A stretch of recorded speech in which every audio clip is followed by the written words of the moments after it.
от Дорето и Реджито. Двамата брата диджей. Диджей. Скъпа, скъпа, вместо да ми се легавиш, хей, скъпа, скъпа, ела малко да го полегавиш, хей. Главите ни се въртят, но не ние сме на място, на така си мислим.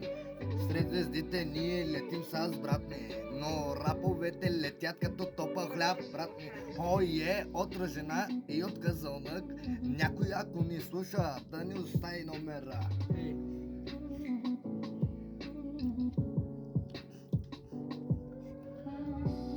Още от малки ни забраниха да се слагаме, защото заедно много бели правиме, много глави спукаме и ръце чупиме и кръста. Като се качвам в колата, мисля, че карам с 20 км в часа, но аз съм луд, карам с 200, когато ще се блъсна, не ми го намества. Yes, motherfucker. 200 кара Мерцедеса AMG Vision. Като чуя гласа на колата, веднага познавам кой е дошъл. Като Дорето втори няма братко, той е на всичките татко, всички му викат татко, защото е голям бос. Като ме викат, аз отивам там и помагам на моите братя с проблемите техни.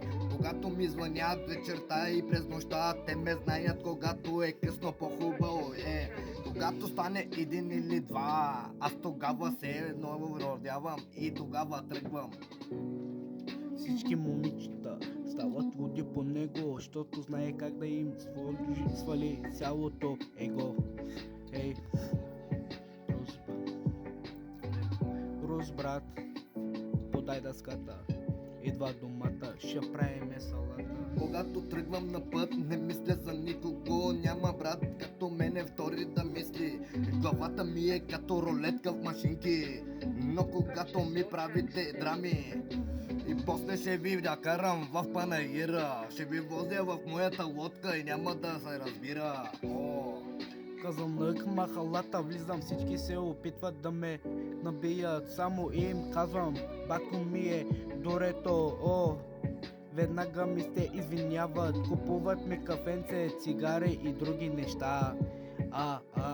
И сега, ко правим? Викам Дорето да говори с тях.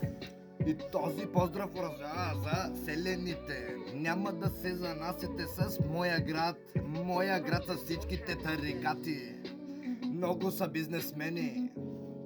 И ако викам моите братя наркомани, ще ви довърша.